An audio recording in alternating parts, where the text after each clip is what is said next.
இந்த மாதிரி ஸ்டெப்ஸ் வந்துட்டு யாரும் மேக்ஸிமம் சொல்லி கொடுத்துருக்க மாட்டாங்க. நார்மலாக ஸ்லீவ் கட்டிங்னா எப்படி நம்ம கட் பண்ணுவோமோ அந்த மாதிரி சொல்லியிருப்பாங்க. நான் எப்போவுமே இந்த மாதிரி தான் வந்துட்டு கட்டிங் போடுவேன்.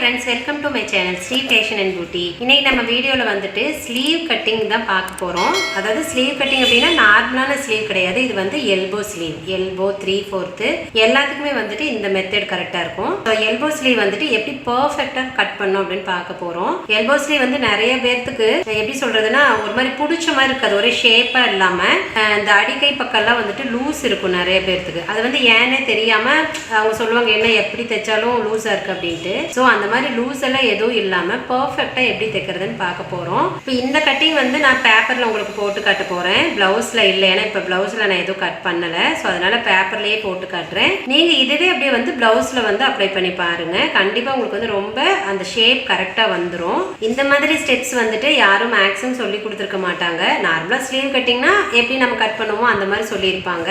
பட் இந்த மாதிரி ரொம்ப டீடைலா வந்துட்டு யாரும் சொல்லியிருக்க மாட்டாங்கன்னு நினைக்கிறேன். மேபி எனக்கு தெரியல. பட் என்னோட மெத்தட் வந்துட்டு உங்களுக்கு கண்டிப்பா புரியும். நான் எப்பவுமே இந்த மாதிரி தான் வந்துட்டு கட்டிங் போடுவேன். சோ அதனால நீங்க இந்த மெத்தட் ட்ரை பண்ணி பார்த்துட்டு உங்களுக்கு ரொம்ப வந்து ஹெல்ப்ஃபுல்லா இருக்கு, நீங்க ஆசைப்பட்ட மாதிரியே வந்துட்டு ஸ்லீவ் வந்து நல்ல ஷேப்பா இருக்கு அப்படின்னா கண்டிப்பா எனக்கு வந்துட்டு கமெண்ட்ல சொல்லுங்க. சோ இன்னைக்கு வந்துட்டு எல்போ ஸ்லீவ் எப்படி கட் பண்றது அப்படின்னு சொல்லிட்டு பார்த்துடலாங்களா? சரி வாங்க வீடியோக்குள்ள போலாம். இப்போ பேப்பர் பாருங்க, நான் ரெட்டையா போட்டிருக்கேன் பாருங்க. இந்த பக்கம் மடிப்பு பக்கம் என் பக்கம் இருக்கு, ஓப்பன் பக்கம் வந்துட்டு ஆப்போசிட்ல இருக்கு. இப்படிதானே நம்ம வந்துட்டு நார்மலா துணிலையும் போடுவோம். சேம் அதே மாதிரி போட்டிருக்கேன். நம்ம துணியில வெட்டுறப்ப ரெண்டு கை வந்துடும், அதாவது நாலா போட்டிருப்போம், மடிச்சு போட்டிருப்போம். இது வந்து நமக்கு ஒரு கை போதும், ஏன்னா நான் பேப்பர்ல கட் பண்றதுனால ஒரு கை போதும் அப்படிங்கிறதுனால நான் இந்த மாதிரி போட்டிருக்கேன். இது வந்து நீங்க எந்த பிளவுஸா இருந்தாலும் சரி, லைனிங்கா இருக்கட்டும் இல்ல வெறும் நார்மல் ஃபுல் வைட் பிளவுஸா இருக்கட்டும், சேம் இதே மெத்தட் தான். இப்போ வந்துட்டு நான் நார்மலா ஃபுல் வைட் பிளவுஸ்க்கு எப்படி மார்க் பண்றது அப்படின்னு காட்டுறேன். நீங்க இதுவே தான் லைனிங்க்கும் வந்து ஃபாலோ பண்ணணும். நம்ம ஃபுல் வைட் பிளவுஸ் அப்படின்னா கீழே வந்துட்டு எம்மிங் பண்ணுவோம் இல்லைங்களா, அதுக்கு வந்து துணி விடுவோம் இல்லைங்களா, அது வந்து விட்டுக்கலாம். நான் வந்து ஒரு ஸ்கேல் அல்லது 1.5 இன்ச் விடுறேன். ஃபர்ஸ்ட் வந்துட்டு கையோட லென்த் எடுத்துக்கோங்க. எப்போ நீங்கள் கையோட அளவு எடுக்கிறீங்க அப்படின்னாலும் ரைட்டு ஹேண்டோட அளவு தான் எடுக்கணும், அதாவது வலது கையோட அளவு தான் எடுக்கணும்.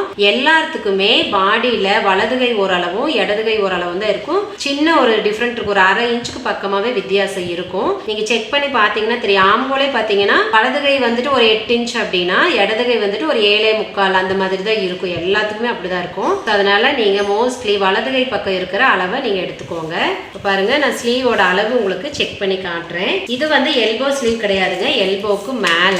இது வந்து நல்ல பியூர் காட்டன் மெட்டீரியல். ஸோ அதனால கொஞ்சம் நல்லா சிங்க் ஆகிருக்கு. இப்போ இது வந்து 8.25 இன்ச் இருக்கு இல்லைங்களா. ஸோ நான் வந்துட்டு உங்களுக்கு 10 இன்ச் அளவுக்கு சொல்லி காட்டுறேன். ஏன்னா எல்போ அப்படின்னா 10 to 11 வரைக்கும் இருக்கும் கண்டிப்பா. அது அவங்களோட கையில் லென்த்தை பொறுத்து. அதனால அதுக்கு உங்களுக்கு எப்படின்னு சொல்றேன். சேம் அதே மெத்தட்ல தான் நான் இதுவுமே கட் பண்ணேன். ஏன்னா இது 8.25 அப்படிங்கிறதுனால இதுவும் நான் அப்படிதான் கட் பண்ணேன். 8.5 இன்ச் வச்சிருந்தேன், தண்ணியில போட்டு சுருங்க காட்டி 4 இன்ச் கம்மி ஆயிடுச்சு. ஆக்சுவலி இது என்னோட பிளவுஸ் தான், உங்களுக்காக தான் நான் வந்துட்டு என்னோட பிளவுஸ்லயே வந்து மார்க் பண்ணி காட்டலாம் அப்படின்னு சொல்லிட்டு எடுத்துட்டு வந்தேன். அதனால நான் வந்துட்டு 10 இன்ச்சுக்கு எப்படி அளவு வைக்கிறதுன்னு சொல்றேன். 10 இன்ச் கையில சுற்றளவு எவ்வளவு இருக்கு அப்படிங்கறத நான் பாருங்க அந்த பக்கம் எழுதியிருக்கேன். இது வந்து என்னோட கையிலே எடுத்து எழுதியிருக்கேன், ஏன்னா இந்த பிளவுஸ்ல அந்த அளவு இல்லை அப்படிங்கிறதுனால. இப்போ ஃபர்ஸ்ட் வந்து கையோட நீளத்தை நம்ம மார்க் பண்ணிக்கிறோம். 10 இன்ச் நீளம் அப்படின்னா தைக்கிறதுக்கு 1/2 இன்ச் சேர்த்து நம்ம 10.5 இன்ச் மார்க் பண்ணிக்கணும். அதே மாதிரி ஆப்போசிட்லயும் 10.5 இன்ச். இப்போ ஆம்கோல் அதாவது கச்சை பகுதி கம்மி பண்ணுவோம் இல்லைங்களா, அதுக்கு எப்பவுமே 3 இன்ச் தான் கம்மி பண்ணுவோம். 6 இன்ச் கை நீளத்துக்கு மேல எவ்வளவு இன்ச் போனாலும் 3 இன்ச் தான். அது உங்களுக்கு நல்லா தெரியும்னு நினைக்கிறேன். ஸோ 3 இன்ச் நான் வந்துட்டு கம்மி பண்ணியிருக்கேன். இப்போ வந்து இதை கோடு போட்டுடலாம். உங்களுக்கு இந்த பேப்பரா இருந்தா ஈஸியா தெரியும் அப்படிங்கறதுனால தான் நான் இந்த மாதிரி பேப்பர் எடுத்திருக்கேன். ஸோ கீழே கை சுற்றளவு பார்த்தீங்கன்னா 10.5 இன்ச்சு, அப்போ 5.25 இன்ச்சு வரும். 5.25 இன்ச்சு மார்க் பண்ணிட்டு ஆம்கோல் சுற்றளவு இந்த இடத்துல மார்க் பண்ணணும். ஆம்கோல் சுற்றளவு பார்த்தீங்க அப்படின்னா 8.25 இன்ச்சு எனக்கு. ஸோ 8.25 வந்துட்டு மார்க் பண்ணிக்கிறேன். அவ்வளோதான். இப்போ நார்மலாக என்ன பண்ணுவோம்னா ஆம்கோல் சுற்றளவும் கீழே கை சுற்றளவுக்கும் ஸ்கேல் வச்சு மார்க் பண்ணுவோம் இல்லைங்களா. ஃபர்ஸ்ட் நான் அந்த மாதிரி மார்க் பண்ணிடுறேன். அப்போதான் உங்களுக்கு வந்து ஈஸியாக வந்து புரியும். அதாவது இந்த கோடு போட்டு ஜாயின் பண்ணிக்கிறேன் இந்த அளவுல. ஸோ இதுதான் நம்மளோட கை சுற்றளவு இல்லைங்களா. இப்போ ஃபர்ஸ்ட் வந்து கை வரைஞ்சிடலாம், அதாவது வளைச்சு கொண்டு வருவோம் இல்லைங்களா, அது பண்ணிடலாம். அதுக்கு சென்டர் பாயிண்ட்ல இருந்துட்டு 2 இன்ச் வச்சுட்டு 2 இன்ச்சில் இருந்ததை நம்ம வளைக்கணும். லைட்டாக முன்னாடி இருந்தே வளைச்சுக்கோங்க.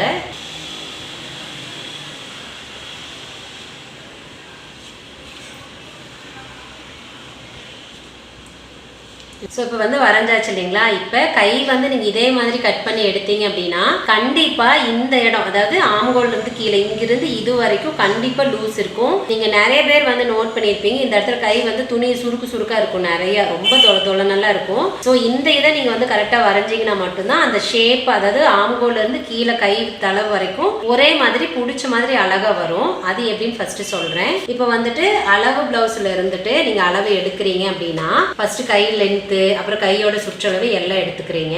இப்போ வந்து கையில் வந்து ஷோல்டர்ல இருந்துட்டு 5.5 இன்ச் அளவுக்கு, 5.5 கூட நீங்கள் தாராளமாக எடுத்துக்கலாம். ஏன்னா இந்த 5 இன்ச்சில் இருந்து கீழே வர அளவு வரைக்கும் பெரிய டிஃப்ரென்ஸ் வராது, ரொம்ப மைல்டாக தான் அந்த அகல வித்தியாசம் வரும். இதுக்கு மேலே மட்டும்தான் நம்மளுக்கு வந்துட்டு ரொம்ப அதிகமான அளவுகள் வந்து வித்தியாசம் இருக்கும். ஸோ அதனால நீங்கள் 5 இல்லாட்டி 5.5 கூட எடுத்துக்கலாம். நான் வந்துட்டு 5.5 எடுத்துக்கிறேன். யூஸ்வலாக நான் 5.5 தான் எப்பவுமே எடுத்துப்பேன்.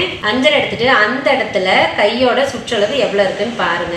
நல்லா இந்த மடிப்பெல்லாம் வந்து எடுத்து விட்டுட்டு கரெக்டாக செக் பண்ணுங்க, இல்லாட்டினா அப்புறம் அதுவும் அளவு மாறிடும். பாருங்க, எனக்கு 6.1 இருக்கு இல்லைங்களா? நான் 6.25 வச்சுக்கிறேன். ஏன்னா தண்ணியில் போடுறப்ப சிங்க் ஆகிடும். இந்த ப்ளவுஸ் தண்ணியில் போட்டாச்சு, ஸோ அதனால வந்து சிங்க் ஆயிரும். அப்படிங்கிறதுனால நான் அந்த ஒரு புள்ளி சேர்த்து எடுத்துக்கிறேன். இப்போ வந்து 6.25 இன்ச்சு நான் வந்துட்டு நோட் பண்ணிக்க போகிறேன். 5.5 இன்ச் அப்படிங்கிற இடத்துல 6.25, சரிங்களா? ஸோ 5.5 இன்ச் அப்படின்னா நம்ம இங்கே தைக்கிறதுக்கு அரைஞ்சு சேர்த்து விட்டுருப்போமா, அப்போ 6 இன்ச்சுக்கு இந்த இடத்துல டேப் வச்சுக்கோங்க.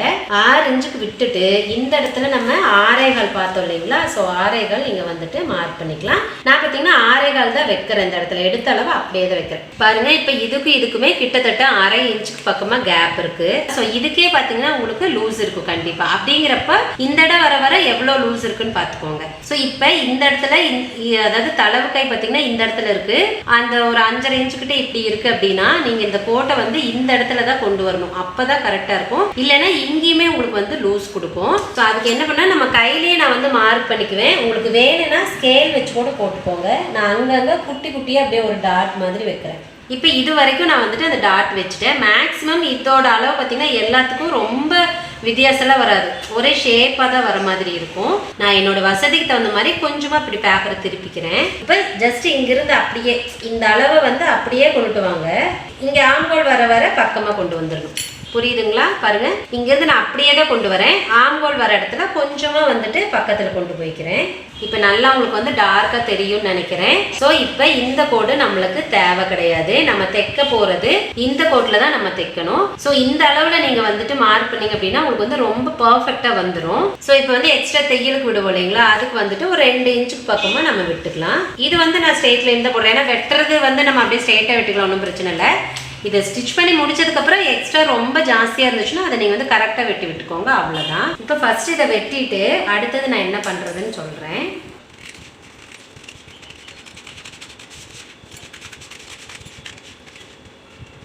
பாருங்க, நம்ம வந்து ஸ்லீவ் கட் பண்ணியாச்சு. அடுத்தது அர்க்கத் பண்ணிக்கிறோம்.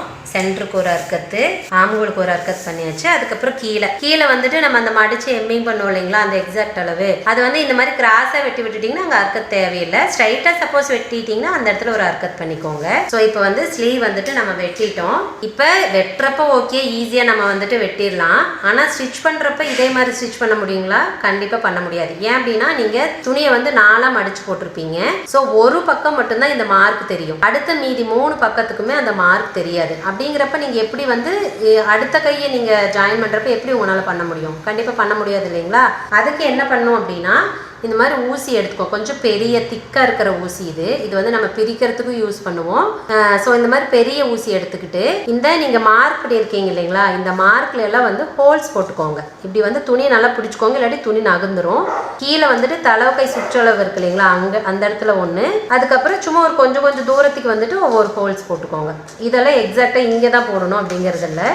உங்களுக்கு வந்து எந்த அளவுக்கு கிட்ட போட்டால் வசதியாக இருக்குமோ அதுக்கு தகுந்த மாதிரி போட்டுக்கோங்க. ஸோ அவ்வளோதான். இந்த மாதிரி மார்க் போட்டிங்க அப்படின்னா பாருங்கள், ஹோல்ஸ் வந்துட்டு இங்கேயும் விழுந்துருச்சு இல்லைங்களா? ஸோ இப்போ என்னன்னா இது வந்து பேப்பர் அப்படிங்கிறதுனால மேபி தெரியும். துணியில் வந்து சில துணியில் இந்த ஹோல்ஸ் தெரியும், நீங்கள் தைக்க வரைக்குமே சில துணியில் தெரியாது. அப்போ இந்த ஹோல்ஸ் மேலேயே சும்மா அங்கங்கே ஒரு டாட் போட்டு விட்டுருங்க. பாருங்கள், இந்த மாதிரி போட்டிங்க அப்படின்னா கண்டிப்பாக வந்துட்டு நீங்கள் தைக்கிறப்பவும் அந்த டாட் தெரியும். ஸோ அதே நேருக்கு நீங்கள் வந்துட்டு தையல் அடிச்சுட்டு வந்துடலாம். இது வந்து நீங்கள் 4 துணிக்குமே போடணும். அதாவது இப்படி இது வந்து ஒரு கை அப்படிங்கிறதுனால இப்படி இருக்குது. இதே வந்து ப்ளவுஸில் நீங்கள் வெட்டுறீங்க அப்படின்னா 4 பீஸ் இருக்கும் இல்லைங்களா, இது ஒன்று இருக்கும், இதே மாதிரி இன்னும் 2 கீழே இருக்கும். அது எல்லாத்துக்குமே எல்லாத்துக்குமே வந்துட்டு அந்த ஊசி மார்க்கில் மார்க் பண்ணி விட்டுருங்க. ஸோ ரொம்ப பர்ஃபெக்டாக உங்களுக்கு தைக்கிறப்ப கரெக்டாக இருக்கும். ஓகேங்க, ரொம்ப ரொம்ப ஈஸியான மெத்தட் தான். நீங்கள் வந்துட்டு எல்போ ஸ்லீவும் இதே மாதிரி தான் கட் பண்ணணும். 3/4 பண்ணுறீங்க அப்படின்னாலும் இதே மெத்தட் தான். ஸோ நாங்கள் வந்துட்டு எப்போவுமே இதே மெத்தடில் தான் வந்துட்டு கட் பண்ணிட்டு இருக்கோம். எல்லாத்துக்குமே வந்துட்டு இது ரொம்ப பர்ஃபெக்டாக இருக்கும். சரி, ஓகேங்க, இன்னைக்கு வந்துட்டு எல்போ ஸ்லீவ் எப்படி கட் பண்ணுறது, ரொம்ப பர்ஃபெக்டான ஷேப்பில் பிடிச்ச மாதிரி கை பிடிச்ச மாதிரி துணி இருக்கிறதுக்கு எப்படி வந்து கட் பண்ணுறது அப்படின்னு சொல்லியிருக்கேன். கண்டிப்பாக இந்த மெத்தட் உங்களுக்கு வந்து எல்லாத்துக்குமே ரொம்ப பிடிச்சிருக்கும், ரொம்ப ஹெல்ப்ஃபுல்லாக இருக்கும் அப்படின்னு நான் நினைக்கிறேன். இது வந்து உங்களோட ஃப்ரெண்ட்ஸ்க்கு அப்புறம் யார் கற்றுக்கணும்னு நினைக்கிறாங்களோ அவங்களுக்குலாம் நீங்கள் வந்து ஷேர் பண்ணி விடுங்க. ஸோ கண்டிப்பாக அவங்களுக்கும் வந்துட்டு இந்த வீடியோ ரொம்ப யூஸ்ஃபுல்லாக இருக்கும். இப்போ நான் வந்துட்டு பேப்பரில் கட்டிங் போட்டிருக்கேங்க. சேம் இதே மெத்தட் தான் நீங்கள் வந்துட்டு கிளாத்லேயே கட்டிங் போடணும். நான் முடிஞ்சால் கிளாத்தில் கட் பண்ணுறப்போ எனக்கு டைம் இருந்துச்சு அப்படின்னா உங்களுக்கு நான் வந்துட்டு வீடியோ எடுத்து அதுவும் நான் போடுறேன். ஏன்னா வீடியோ எடுக்க ஆள் இல்லைங்கிறதுனால தான் எனக்கு இந்த பிரச்சனை. இப்போ கூட வந்து லீவ் அப்படிங்கிறதுனால பையன் தான் வீடியோ எடுத்துட்டு இருக்கான். ஸோ அதனால தான் எனக்கு அட்லீஸ்ட் பேப்பர்லையாவது போடும். ஏன்னா இது ரொம்ப நாளாக நான் போடணும்னு நினச்சிட்டு இருந்த ஒரு வீடியோ. அதனால தான் இன்னைக்கு சரி பேப்பர்லையாவது போட்டுடலாம் அப்படின்னு சொல்லிட்டு தான் இன்னைக்கு வீடியோ எடுத்தது. ஓகேங்க, கண்டிப்பாக இன்னைக்கு சொன்ன விஷயம் வந்து உங்களுக்கு ரொம்ப யூஸ்ஃபுல்லாக இருக்கும்னு நினைக்கிறேன். அப்படி ஒரு வேலை இந்த வீடியோ பிடிச்சிருந்துச்சுன்னா வீடியோ லைக் பண்ணுங்க, உங்கள் ஃப்ரெண்ட்ஸ்க்கெல்லாம் ஷேர் பண்ணுங்க. இன்னும் நம்ம சேனலை நீங்கள் சப்ஸ்கிரைப் பண்ணாமல் பார்த்துட்டு இருக்கீங்க அப்படின்னா சீக்கிரமாக சப்ஸ்கிரைப் பண்ணி வச்சுக்கோங்க. பக்கத்துலேயே பாருங்க பெல் ஐக்கன் இருக்கும், அதுலேயே ஆன் ஒரு பட்டன் இருக்கும். அதை தட்டி விட்டீங்கன்னா மட்டும்தான் நான் எப்பெல்லாம் வீடியோ அப்லோட் பண்றேன்னா உடனே உங்களுக்கு நோட்டிஃபிகேஷன் வந்துடும். ஸோ நம்ம வீடியோஸை நீங்கள் வந்துட்டு மிஸ் பண்ணாமல் பார்க்க முடியும். ஓகே ஃப்ரெண்ட்ஸ், இன்னைக்கு வீடியோக்கு அவ்வளோதான். நான் இன்னொரு வீடியோவில் உங்களை மீட் பண்ணுறேன். பாய், தேங்க்யூ.